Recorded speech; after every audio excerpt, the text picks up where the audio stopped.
Hello friends कैसे आप सभी। आशा करता हूं कि आप सभी लोग अच्छे होंगे, शानदार होंगे। फ्रेंड्स देखिए, आज के इस वीडियो में है जो है हम लोग बिहार पुलिस सिपाही भर्ती परीक्षा 2025 में जो पेपर हुआ था 20/7/2025 को, ठीक है ना। इससे पहले जो है आपको 3 अगस्त का जो पेपर हुआ था, 23 जुलाई को जो पेपर हुआ था, उस सभी पेपर को हमने करवा दिया है। 2 पेपर करवाए हैं, ये तीसरा पेपर है, ठीक है। ये 20/7/2025 को हुआ है। तो इस वीडियो को जो है पूरा देखिएगा। आपके आने वाले परीक्षा बिहार पुलिस 2026 और बिहार पुलिस मद्य निषेध सिपाही जो नई भर्ती आई हुई थी उसके लिए काफी महत्वपूर्ण होगा।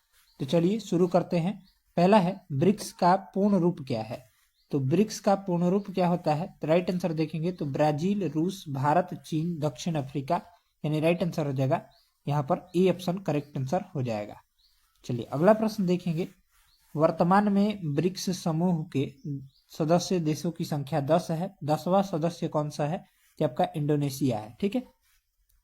अगला प्रश्न है, प्रो कबड्डी लीग सीजन 10 का विजेता कौन था। तो इसका राइट आंसर देखेंगे तो पुनेरी पल्टन था, यानी ऑप्शन हो जाएगा सी। प्रो कबड्डी लीग सीजन 10 का आयोजन 2 दिसंबर 2023 से 1 मार्च 2024 तक कैरावन फॉर्मेट में भारत के 12 शहरों में आयोजित किया गया। विजेता कौन था, तो पुणेरी पल्टन और उप विजेता हरियाणा स्टीलर्स था। प्रो कबड्डी लीग सीजन 11 का विजेता हरियाणा स्टीलर्स और उप विजेता पटना पाइरेट्स है। अगला प्रश्न है, महात्मा गांधी जी ने किस गोलमेज सम्मेलन में भाग लिया था। आपका राइट आंसर देखेंगे तो द्वितीय हो जाएगा, ऑप्शन हो जाएगा बी। द्वितीय गोलमेज सम्मेलन का आयोजन 7 सितंबर 1931 से 1 दिसंबर 1931 तक लंदन के सेंट जेम्स पैलेस में किया गया था। इसकी अध्यक्षता ब्रिटिश प्रधानमंत्री रैमजे मैकडोनाल्ड ने की थी। इसका उद्देश्य भारत के लिए संवैधानिक सुधारों पर चर्चा करना था। इस सम्मेलन में महात्मा गांधी ने कांग्रेस के एकमात्र आधिकारिक प्रतिनिधि के रूप में भाग लिया था। नेक्स्ट है, बिहार का पहला रामसर स्थल कौन सा है। तो आपका राइट आंसर देखेंगे तो कांवर झील है। बिहार का पहला रामसर स्थल कांवर झील या कांवर ताल झील है, जो बेगूसराय जिले में स्थित एशिया का सबसे बड़े मीठे पानी की ओस्कोबो झील है। इसे नवंबर 2020 में पर्यावरण, वन एवं जलवायु परिवर्तन मंत्रालय द्वारा बिहार के पहले रामसर स्थल घोषित किया गया। बिहार के अन्य रामसर स्थल नागी पक्षी अभ्यारण्य, नकटी पक्षी अभ्यारण्य, हाल ही में बक्सर के गोकुल जलाशय और पश्चिमी चंपारण के उदयपुर झील को रामसर स्थल घोषित किया गया है, जिससे बिहार में अब कुल 5 रामसर स्थल जो है हो गए हैं। नेक्स्ट है, अगला प्रश्न देखेंगे। अगला प्रश्न दिया गया है, 2023 में नीति आयोग के नए मुख्य कार्यकारी अधिकारी के रूप में किसे नियुक्त किया गया है। जबकि राइट आंसर देखेंगे तो VVR सुब्रमण्यम को, ठीक है। ऑप्शन हो जाएगा ए। नीति आयोग राष्ट्रीय भारत परिवर्तन संस्थान आयोग भारत सरकार का एक प्रमुख थिंक टैंक है। इसका गठन 1 जनवरी 2015 को योजना आयोग के स्थान पर किया गया। 2023 में नीति आयोग के नए मुख्य कार्यकारी अधिकारी के रूप में VVR सुब्रमण्यम को नियुक्त किया गया। इसका पदेन अध्यक्ष प्रधानमंत्री होता है। इसका उद्देश्य आर्थिक विकास एवं सहकारी संघवाद को बढ़ावा देना एवं केंद्र राज्य सरकारों को रणनीतिक एवं तकनीकी सलाह देना है। नेक्स्ट है, विजयनगर के कृष्णदेव राय जय के कवि थे। इसका राइट आंसर देखेंगे तो अल्लाह सानी पेद्दोना के कवि थे। विजयनगर के शासक कृष्णदेव राय के दरबार के 8 कवियों के समूह को अष्टदिग्गज कहा जाता था, जिसमें जो है ये सभी शामिल थे। इन कवियों के काव्यात्मक और रचनात्मक योगदान के कारण तेलुगु साहित्य का स्वर्ण युग कहा जाता है। चलिए अगला प्रश्न देखेंगे। भागीरथी नदी पर निर्मित टिहरी बांध निम्नलिखित में से किस राज्य में अवस्थित है। जबकि राइट आंसर देखेंगे तो उत्तराखंड राज्य में। भागीरथी नदी पर निर्मित टिहरी बांध भारत के उत्तराखंड राज्य में स्थित है। नेक्स्ट है, बिहार की राजधानी क्या है। तो बिहार की राजधानी पटना है, ऑप्शन हो जाएगा सी। बिहार की राजधानी पटना है। बिहार के मुख्यमंत्री कौन है, तो ये नीतीश कुमार है। बिहार के राज्यपाल आरिफ मोहम्मद खान है। राजकीय पक्षी कौन सा है, तो गौरैया है। बिहार राज्य का गठन इंपॉर्टेंट है, 22 मार्च 1912 को हुआ था, जिस कारण 22 मार्च को बिहार दिवस के रूप में मनाया जाता है। बिहार में कुल कितने जिले हैं, तो 38 जिले हैं, ध्यान में रखिएगा। नेक्स्ट है, रिहंद बांध भारत के किस राज्य में स्थित है। तो आपका उत्तर प्रदेश राज्य में। रिहंद बांध भारत के उत्तर प्रदेश राज्य में सोन नदी के सहायक नदी रिहंद नदी पर स्थित है। रिहंद बांध का जलाशय, जिसे गोविंद वल्लभ पंत सागर कहा जाता है, भारत की सबसे बड़ी कृत्रिम झील है।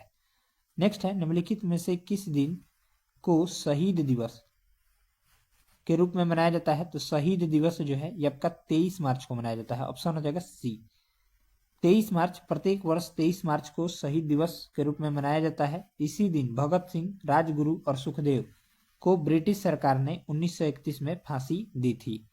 नेक्स्ट है, किस संविधान संशोधन के द्वारा भारतीय संविधान की 8वीं अनुसूची में बोडो, डोगरी, मैथिली और संथाली भाषा को जोड़ा गया? आपका 92वां संविधान संशोधन के द्वारा। भारतीय संविधान की 8वीं अनुसूची के में मूल रूप से 14 भाषाएं थी, लेकिन वर्तमान में 8वीं अनुसूची में कुल 22 भाषाएं हैं। 21वां संविधान संशोधन अधिनियम 1967 से सिंधी भाषा को जोड़ा गया। 72वें संविधान संशोधन 1992 द्वारा कोंकणी, मणिपुरी और नेपाली भाषा को जोड़ा गया था। और 92वां संविधान संशोधन अधिनियम 2003 के माध्यम से 8वीं अनुसूची में बोडो, डोगरी, मैथिली, संथाली भाषाओं को जोड़ा गया। नेक्स्ट है, एक सींग वाला गेंडा इन राज्यों में पाया जाता है? तो आपका राइट आंसर देखेंगे तो पश्चिम बंगाल और असम में। ठीक है, ऑप्शन हो जाएगा बी। एक सींग वाले गेंडे पश्चिम बंगाल के जलदपारा राष्ट्रीय उद्यान और गोरुमारा राष्ट्रीय उद्यान तथा असम के काजीरंगा राष्ट्रीय उद्यान में पाए जाते हैं। नेक्स्ट है, बिहार कोकिला के नाम से किसे जाना जाता है? तो बिहार कोकिला के नाम से जो है शारदा सिन्हा को जाना जाता है। ऑप्शन हो जाएगा बी, राइट हो जाएगा। भारतीय लोक संगीत और हिंदुस्तानी शास्त्रीय संगीत की गायिका शारदा सिन्हा को बिहार कोकिला के नाम से जाना जाता है। ये मुख्यतः मैथिली, भोजपुरी और मगही भाषाओं में लोक गीत गाती थी। इन्हें वर्ष 2025 में पद्म विभूषण सम्मान मरणोपरांत से सम्मानित किया गया था। नेक्स्ट है, चंपारण सत्याग्रह आंदोलन किस वर्ष हुआ था? तो आपका राइट आंसर देखेंगे तो 1917 में। चंपारण सत्याग्रह आंदोलन 1917 में गांधी जी के नेतृत्व में किया गया था। यह स्वतंत्रता संग्राम में गांधी जी द्वारा संचालित पहला सविनय अवज्ञा आंदोलन था। यह आंदोलन 3 कठिया प्रथा के विरोध में किया गया था। 3 कठिया प्रथा याद रखिएगा। नेक्स्ट है, बिहार उड़ीसा से कब अलग हुआ था? आपका राइट आंसर देखेंगे तो 1936 में। 1 अप्रैल 1936 को बिहार को उड़ीसा से अलग कर दिया गया था। नेक्स्ट है, कोमागा टमारू क्या था? तो कोमागा टमारू जो था कनाडा की यात्रा पर एक जहाज था। ठीक है, ऑप्शन हो जाएगा सी। कोमागा टमारू एक जापानी जहाज था जिसे बाबा गुरुदत्त सिंह ने 1914 में हांगकांग से 376 सिख यात्रियों को कनाडा ले जाने के लिए किराए पर लिया था। चलिए अगला प्रश्न है। अगला सवाल दिया गया है, सिम का पूरा नाम क्या है? तो सिम का पूरा नाम सब्सक्राइबर आइडेंटिटी मॉड्यूल होता है, यानी ऑप्शन हो जाएगा ए। ठीक है, चलिए अगला प्रश्न देखेंगे। बिहार के कितने जिले नेपाल के साथ सीमा साझा करते हैं? तो आपका हो जाएगा 7 जिले। कौन कौन से हैं? तो बिहार के 7 जिले नेपाल के साथ सीमा साझा करते हैं। जो कौन कौन से हैं? तो पश्चिमी चंपारण है, पूर्वी चंपारण है, सीतामढ़ी है, मधुबनी है, सुपौल है, अररिया है और किशनगंज है। अगला प्रश्न है, बिहार के निम्नलिखित में से किस जिले में सोना पाया जाता है? तो आपका जमुई में पाया जाता है। ऑप्शन हो जाएगा डी। बिहार के जमुई जिले में सोना पाया जाता है। यह बिहार में सोने के भंडार के लिए जाना जाता है। पाइराइट जो है रोहतास और कैमूर में पाया जाता है। सीसा भागलपुर में, यूरेनियम गया में और बॉक्साइट मुंगेर और रोहतास में पाया जाता है। नेक्स्ट है, भारतीय प्रतिभूति और विनियम बोर्ड सेबी की स्थापना कब हुई थी? तो आपका 1992 में हुई थी। ठीक है, भारतीय प्रतिभूति और विनियम बोर्ड सेबी का गठन 12 अप्रैल 1988 को एक गैर संवैधानिक निकाय के रूप में किया गया था। भारतीय प्रतिभूति विनियम बोर्ड यानी सेबी की स्थापना 30 जनवरी 1992 को एक वैधानिक निकाय के रूप में की गई थी। सेबी का मुख्यालय जो है मुंबई महाराष्ट्र में है। वर्तमान में इसके अध्यक्ष तुहिन कांता पांडे हैं। चलिए अगला प्रश्न है, भारतीय राष्ट्रीय कांग्रेस की स्थापना तब हुई जब देश के 72 प्रतिनिधियों ने बंबई में दिसंबर में डैश में मुलाकात की। आपका 1885 में। ठीक है, चलिए यहाँ पर देखेंगे तो भारतीय राष्ट्रीय कांग्रेस की स्थापना 28 दिसंबर 1885 को मुंबई तत्कालीन बॉम्बे के गोकुल दास तेजपाल संस्कृत महाविद्यालय में 72 प्रतिनिधियों की उपस्थिति में हुई थी। स्थापना के समय एओ ह्यूम इसके महासचिव तथा व्योमेश चंद्र बनर्जी WC बनर्जी इसके पहले अध्यक्ष थे। कांग्रेस की स्थापना के समय भारत के वायसराय कौन थे? तो लॉर्ड डफरिन थे। नेक्स्ट है, चांद पर सबसे पहले कदम रखने वाला व्यक्ति कौन था? तो आपका नील आर्मस्ट्रांग था। चांद पर पहला कदम अंतरिक्ष यात्री नील आर्मस्ट्रांग ने 21 जुलाई 1969 में रखा था। इन्होंने चांद की सतह को कोयले की चूरे की तरह बताया था। चलिए अगला प्रश्न। अगला सवाल है, बक्सर का युद्ध कब हुआ था? तो बक्सर का युद्ध 22 अक्टूबर 1764 को, यानी ऑप्शन हो जाएगा डी, को ब्रिटिश ईस्ट इंडिया कंपनी की सेना जिसका नेतृत्व हेक्टर मुनरो ने किया था और बंगाल के नवाब मीर कासिम, अवध के नवाब सुजाउदौला तथा मुगल सम्राट शाह आलम द्वितीय की संयुक्त सेनाओं के मध्य लड़ा गया था। इस युद्ध में अंग्रेजी सेना की जीत हुई। नेक्स्ट है, पटना में गोलघर का निर्माण किस वर्ष किया गया? जबका 1786 में किया गया। बिहार की राजधानी पटना में गोलघर का निर्माण 1786 में कैप्टन जॉन गस्टिन द्वारा ब्रिटिश सेना के लिए करवाया गया था। इसका उद्देश्य 1770 के अकाल के बाद अनाज का भंडारण करना था। नेक्स्ट है, निम्नलिखित में से कौन अरवल की पड़ोसी जिला नहीं है? तो इसका राइट आंसर देखेंगे तो बक्सर हो जाएगा। अरवल के पड़ोसी जिले कौन कौन से हैं? तो जहानाबाद है, गया है, औरंगाबाद, रोहतास और पटना है। नेक्स्ट है, निम्नलिखित में से कौन सा शासक पल्लव वंश का संस्थापक था? तो आपका सिंह विष्णु था। पल्लव वंश की स्थापना 560 ईस्वी में सिंह विष्णु ने किया था। इसकी राजधानी कांचीपुरम थी। ठीक है। पल्लव वंश का सबसे प्रतापी शासक महेंद्र वर्मन प्रथम था। नेक्स्ट है, 8वीं बार बिहार के मुख्यमंत्री के रूप में किसने शपथ लिया है? तो इसका राइट आंसर देखेंगे तो नीतीश कुमार ने। ठीक है। 10 अगस्त 2022 को जनता दल यूनाइटेड के नेता नीतीश कुमार ने 8वीं बार बिहार के मुख्यमंत्री के रूप में पद एवं गोपनीयता की शपथ ली। नीतीश कुमार 3 मार्च 2000 को पहली बार बिहार के मुख्यमंत्री बने थे। ठीक है। ये 10 बार बन चुके हैं, 10वीं बार याद रखिएगा। चलिए अगला प्रश्न है, यूनेस्को से क्या तात्पर्य है? तो यूनेस्को से तात्पर्य ऑप्शन हो जाएगा ए, संयुक्त राष्ट्र शैक्षिक वैज्ञानिक और सांस्कृतिक संगठन। यूनेस्को का पूर्ण रूप संयुक्त राष्ट्र शैक्षिक वैज्ञानिक और सांस्कृतिक संगठन है। इसकी स्थापना 1945 में हुई थी। इसका उद्देश्य शिक्षा, विज्ञान और संस्कृति में अंतर्राष्ट्रीय सहयोग के माध्यम से विश्व में शांति और सुरक्षा को बढ़ावा देना है। इसका मुख्यालय जो है पेरिस, फ्रांस में है। चलिए अगला प्रश्न है, IPL 2025 सीजन में सर्वाधिक रन बनाकर ऑरेंज कैप किसने जीता? ये आपका साई सुदर्शन ने जीता। इंडियन प्रीमियर लीग जिसको IPL बोलते हैं 2025 18वां सीजन था। इसका आयोजन 22 मार्च 2025 से 3 जून 2025 तक भारत के 13 शहरों में किया गया था। इसमें कुल 10 टीमों ने प्रतिभाग किया था। इस सीजन का विजेता RCB रॉयल चैलेंजर्स बेंगलुरु था और उप विजेता पंजाब किंग्स था। इस सीजन में सर्वाधिक रन साई सुदर्शन ने बनाकर ऑरेंज कैप जीता था। चलिए अगला प्रश्न देखेंगे। हाँ, नेक्स्ट प्रश्न है, कौन सा हार्मोन थायराइड ग्रंथि को थायरोक्सिन स्रावित करने के लिए उत्तेजित करता है?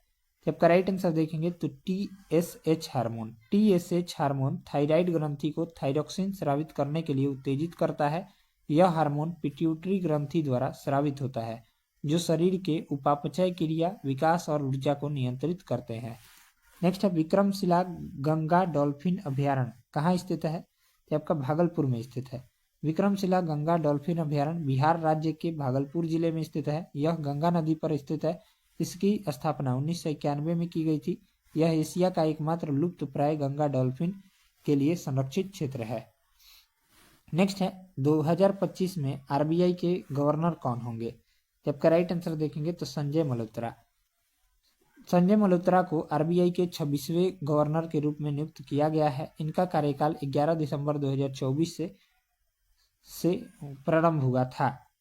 ये 1990 बैच के राजस्थान कैडेट के IAS अधिकारी हैं। इन्होंने शक्तिकांत दास का स्थान लिया है।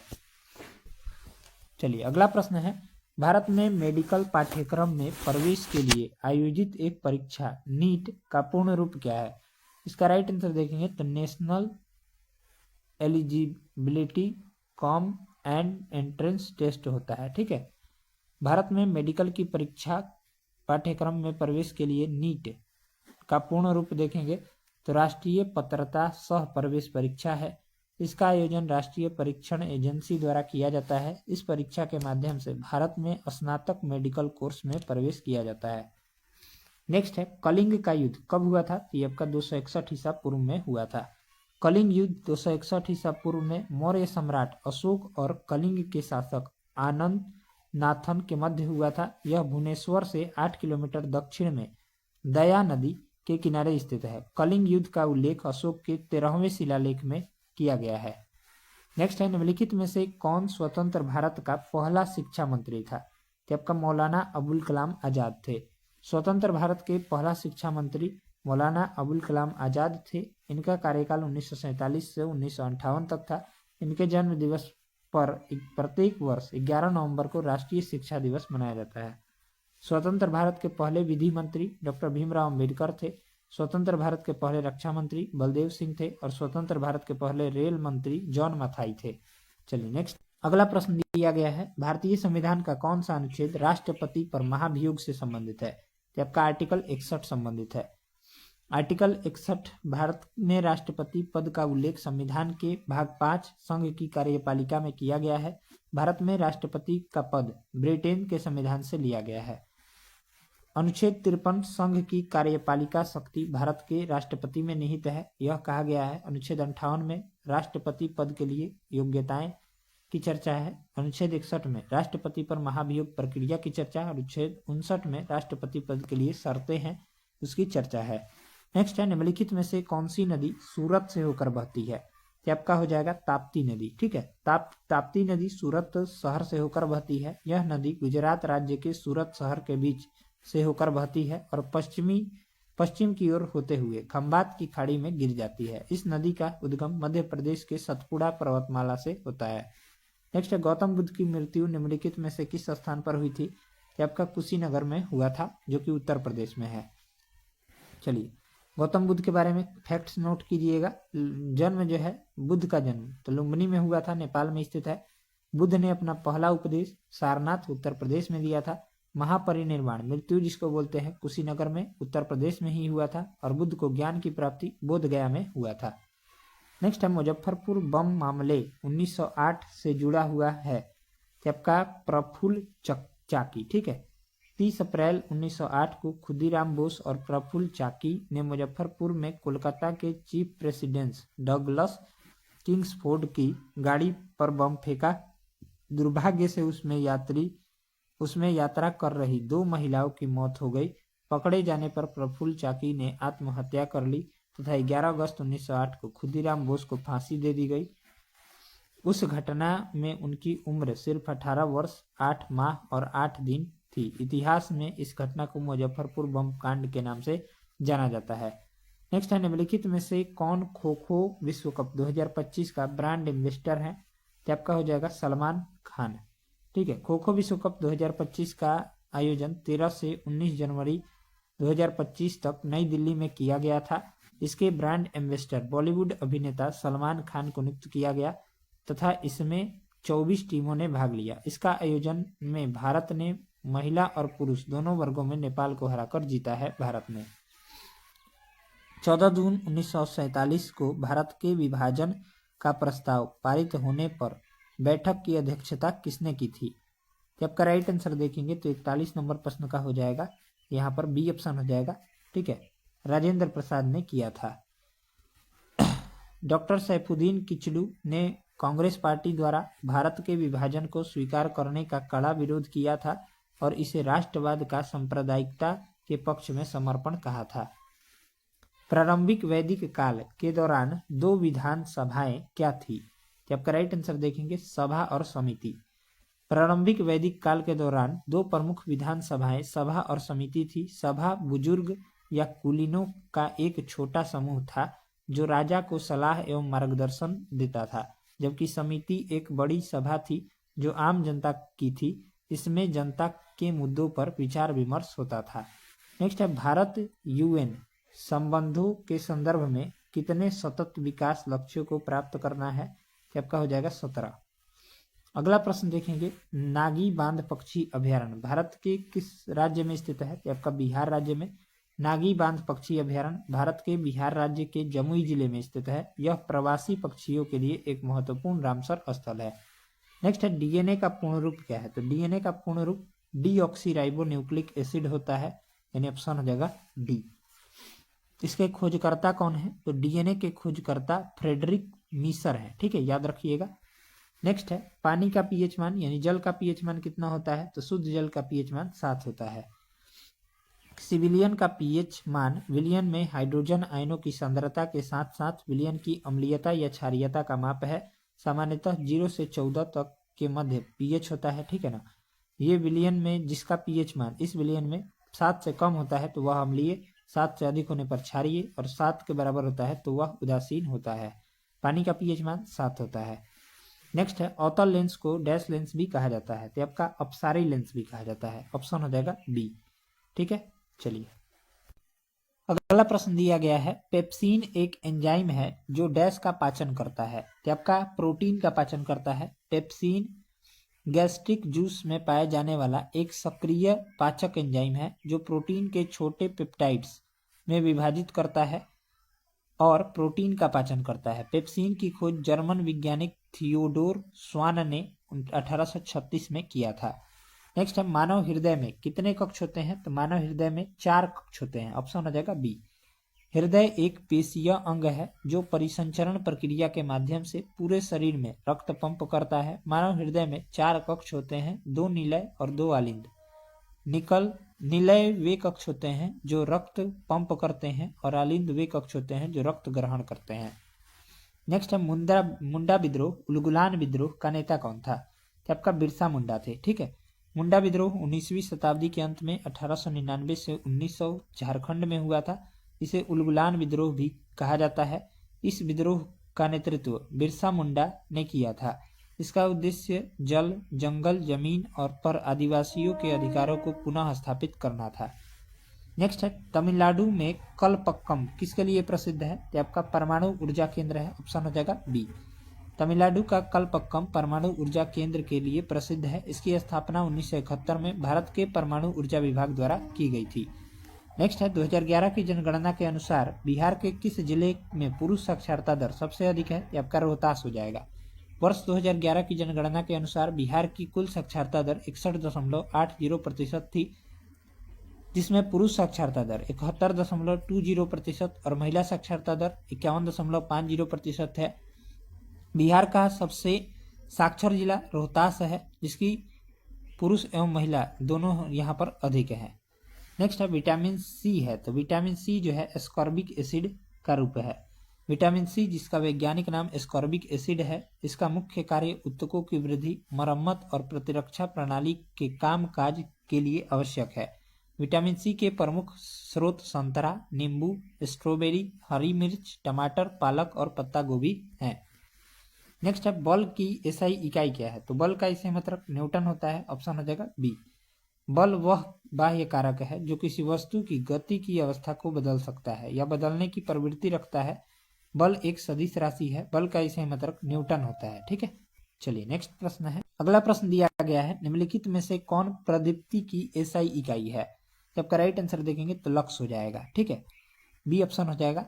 बाकी इसका एनालिसिस करेंगे तो कार्य या ऊर्जा या उष्मा का मात्रक जूल होता है, शक्ति का मात्रक वाट होता है, प्रदीप्ति का मात्रक लक्स होता है, दाब का मात्रक पास्कल होता है, विद्युत धारा का एम्पियर होता है और आवृत्ति का हर्ट्ज जो होता है।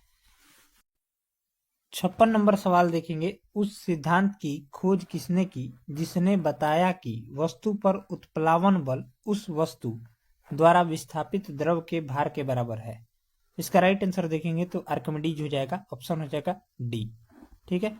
इसका व्याख्या देखेंगे तो आर्किमिडीज के सिद्धांत के अनुसार जब कोई वस्तु किसी द्रव में पूरी या आंशिक रूप से डुबोई जाती है तो उसके भार में कमी का आभास होता है। भार में यह आभासी कमी वस्तु द्वारा हटाए गए द्रव के भार के बराबर होती है। आर्किमिडीज के सिद्धांत के अनुसार पनडुब्बी के उदाहरण देखेंगे तो पनडुब्बी, गर्म हवा का गुब्बारा, हाइड्रोमीटर इत्यादि हैं। चलिए अगला प्रश्न देखेंगे, निम्नलिखित में से किसे औषधीय पौधा माना जाता है? तो इसका राइट आंसर देखेंगे तो नीम हो जाएगा। नीम एक औषधीय पौधा माना जाता है क्योंकि इसके पत्तियों, छाल, बीज का उपयोग पारस्परिक चिकित्सा में किया जाता है। इसमें एंटी बैक्टीरियल, एंटी फंगल तथा एंटी इंफ्लेमेटरी गुण पाया जाता है। अन्य औषधीय पौधे कौन कौन से हैं? तो तुलसी है, एलोवेरा है, हल्दी है, अश्वगंधा है, अनिरका है इत्यादि है। नेक्स्ट है संधियों के बीच उपस्थित द्रव जो संधियों के गति को आसान बनाता है क्या कहलाता है? तो आपका श्लेषक कहलाता है। ठीक है, ऑप्शन हो जाएगा बी। चलिए नेक्स्ट है निम्नलिखित में से कौन सा कोशिकांग गलत सुमेलित है? लाइसोसोम आत्मघाती शैली, ये सही दिया गया है। माइटोकॉन्ड्रिया पावर हाउस, ये भी सही है। रसधानी संग्रहण थैली, ये भी सही है। और प्लाज्मा झिल्ली कोशिका का रक्षक, ये भी सही है, यानी सभी सही है। तो इसका देखेंगे हम लोग तो लाइसोसोम को आत्महत्या की थैली कहते हैं, सही दिया गया है। माइटोकॉन्ड्रिया कोशिका का पावर हाउस है, सही है। रसधानी को संग्रहण थैली कहते हैं और प्लाज्मा झिल्ली को कोशिका का रक्षक कहते हैं।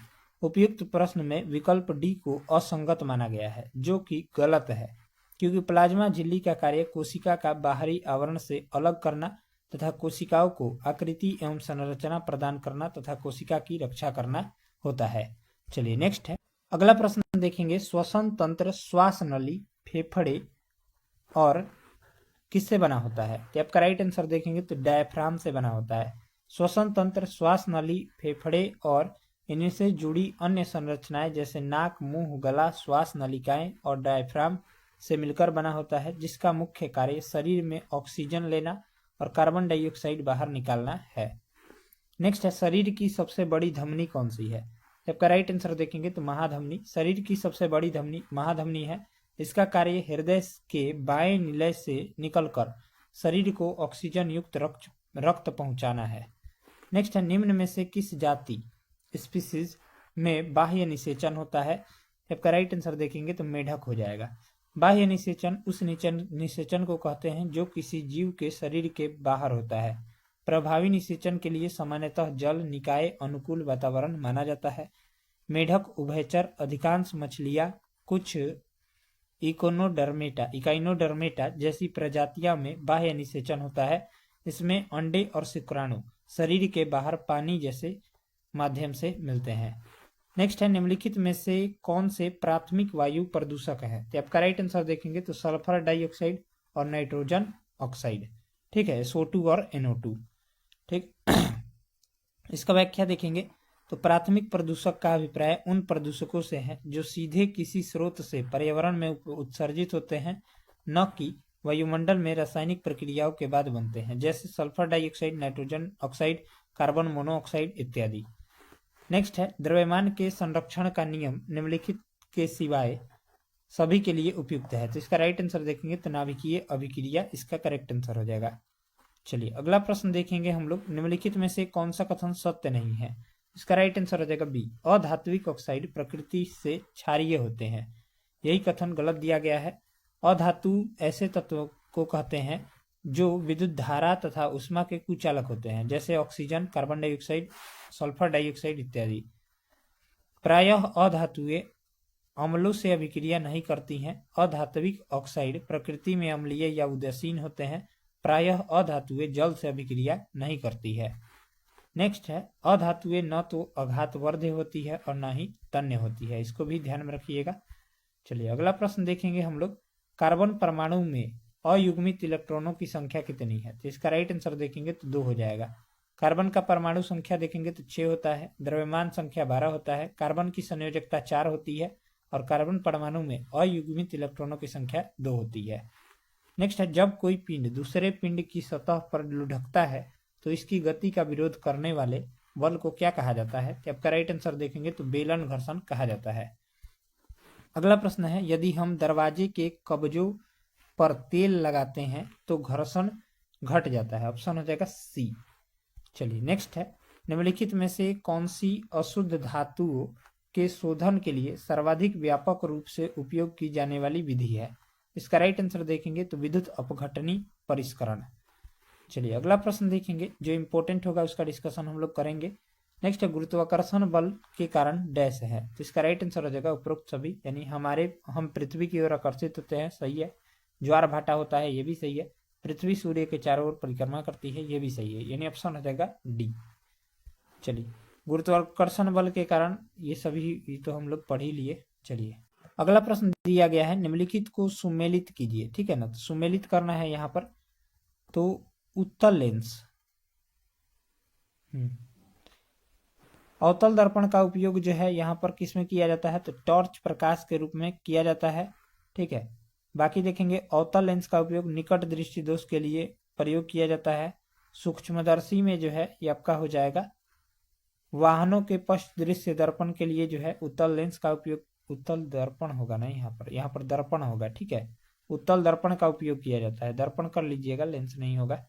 और उत्तल लेंस का उपयोग सूक्ष्मदर्शी में किया जाता है। तो इस तरह से राइट आंसर हो जाएगा सी ऑप्शन। अगला प्रश्न देखेंगे, मिस्टेक था उसमें। नेक्स्ट है, पृथ्वी की सतह पर जी का मान कितना होता है, तो आपका 9.8 मीटर प्रति सेकंड स्क्वायर होता है, ऑप्शन हो जाएगा सी। पृथ्वी के सतह पर जी का मान 9.8 मीटर प्रति सेकंड स्क्वायर होता है। चंद्रमा पर जी का मान पृथ्वी के गुरुत्वीय त्वरण का लगभग 1/6 भाग होता है। अगला प्रश्न है, निम्नलिखित में से कौन सा उपकरण दाब मापने के लिए प्रयोग किया जाता है, तो दाब मापने के लिए जो है बैरोमीटर का प्रयोग होता है, ऑप्शन हो जाएगा ए ऑप्शन। ठीक है, बैरोमीटर जो है वायु दाब को मापता है, एनीमोमीटर हवा की गति को मापता है, थर्मामीटर ताप को मापता है, और हाइग्रोमीटर आर्द्रता यानी सापेक्षिक आर्द्रता को मापता है।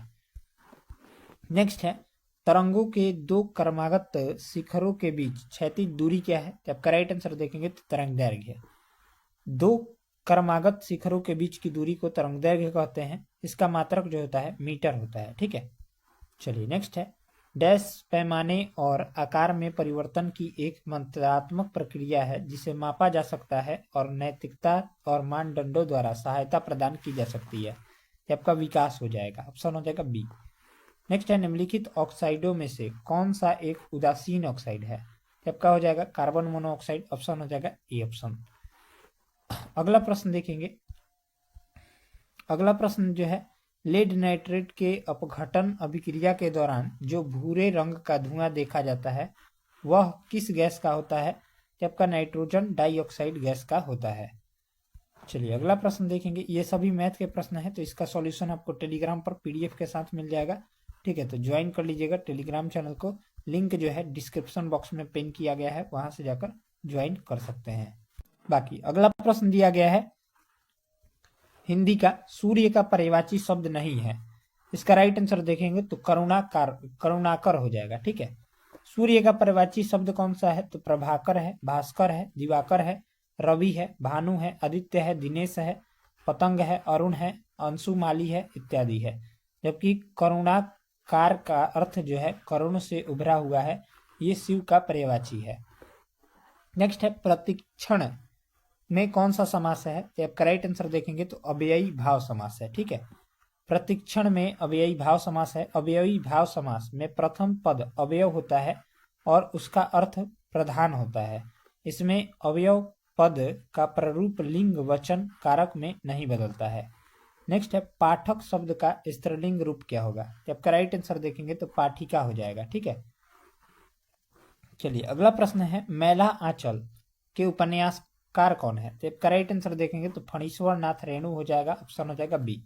मैला आंचल फणीश्वर नाथ रेणु द्वारा लिखा गया हिंदी की एक प्रतिष्ठित आंचलिक उपन्यास है जो 1954 में प्रकाशित हुआ था। इसे हिंदी साहित्य का पहला आंचलिक उपन्यास माना जाता है। इसमें बिहार के एक ग्रामीण अंचल की कहानी जो है उसका वर्णन किया गया है और स्वतंत्रता के बाद भारत के गांवों के राजनीतिक, सामाजिक और आर्थिक यथार्थ गरीबी और शोषण का चित्रण किया गया है। नेक्स्ट है, अनिल जी तन मन से भूगोल पढ़ रहे हैं वाक्य है, आपका तत्कालिक वर्तमान का वाक्य है। चलिए अगला प्रश्न है, पुनर्जन्म में कौन सा उपसर्ग है, तो पुनर्जन्म में कौन सा उपसर्ग है, तो पुनः उपसर्ग है। पुनर्जन्म शब्द में पुनः उपसर्ग का प्रयोग हुआ है। पुनः प्लस जन्म, जिसमें विसर्ग के बाद व्यंजन आने पर विसर्ग का र में परिवर्तन हो जाता है। नेक्स्ट है, निम्नलिखित मुहावरे का अर्थ बताइए, तो बहती गंगा में हाथ धोना। मुहावरे का अर्थ क्या हो जाएगा, तो अवसर का फायदा उठाना, ऑप्शन हो जाएगा बी। चलिए नेक्स्ट है, मनोहर सो रहा है वाक्य में क्रिया का भेद कौन सा है, तो आपका राइट आंसर हो जाएगा अकर्मक क्रिया हो जाएगा। नेक्स्ट है choose the appropriate conjunction of the given sentence. Dash he got married to rich women he gave up his job. तो इसका राइट आंसर हो जाएगा एज सून एज। नेक्स्ट है यहाँ पर देखेंगे तो आपका select the express given sentence direct speech में Bharti told Rakesh to call her when he reached there. तो इसका राइट आंसर हो जाएगा सी ऑप्शन। ठीक है, call me when you reach there Bharti told Rakesh. चलिए अगला प्रश्न देखेंगे, यहाँ पर दिया गया है अगला सवाल।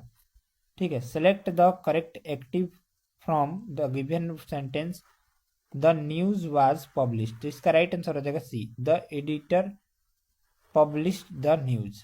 चलिए अगला प्रश्न है, यहाँ पर देखेंगे तो नो सब्स्टिट्यूट, इसका राइट आंसर हो जाएगा सी ऑप्शन। अगला प्रश्न है देखेंगे तो इसका राइट आंसर हो जाएगा बी। चलिए अगला नेक्स्ट है, नेक्स्ट देखेंगे अप्रोप्रिएट एंटोनिम। तो ह्यूमिलिटी का एंटोनिम यानी उल्टा पूछा है, आपका हो जाएगा बी ऑप्शन, प्राइड हो जाएगा। चलिए नेक्स्ट है, इसका जो राइट आंसर हो जाएगा बी ऑप्शन। चलिए तो इस तरह से इस वीडियो में हम लोग 100 प्रश्नों को डिस्कस किए जो कि आपके बिहार पुलिस एग्जाम में 2025 में ही पूछे गए हैं। काफ़ी महत्वपूर्ण ये प्रश्न है आपके एग्जाम के लिए, ठीक है ना। तो आप अगर जो है बिहार पुलिस की तैयारी कर रहे हैं तो इस चैनल से जुड़ जाइए, आपकी तैयारी जो है काफ़ी बेहतरीन हो जाएगी। ठीक है, मिलते हैं अगले पेपर को लेकर। ये 20/7/2025 का आज हम लोग पेपर देखे, 3 पेपर का सोल्यूशन हम करा दिए हैं, बाकी पेपर का सॉल्यूशन भी आपको इसी चैनल पर मिलेगा। मिलते हैं अगले वीडियो, तब तक के लिए जय हिंद जय भारत। वीडियो अगर अच्छा लगा हो तो वीडियो को एक लाइक कर दीजिएगा, और चैनल पर अगर आप नए हो तो चैनल को सब्सक्राइब करके बेल आइकन को प्रेस कर लीजिएगा। जय हिंद जय भारत।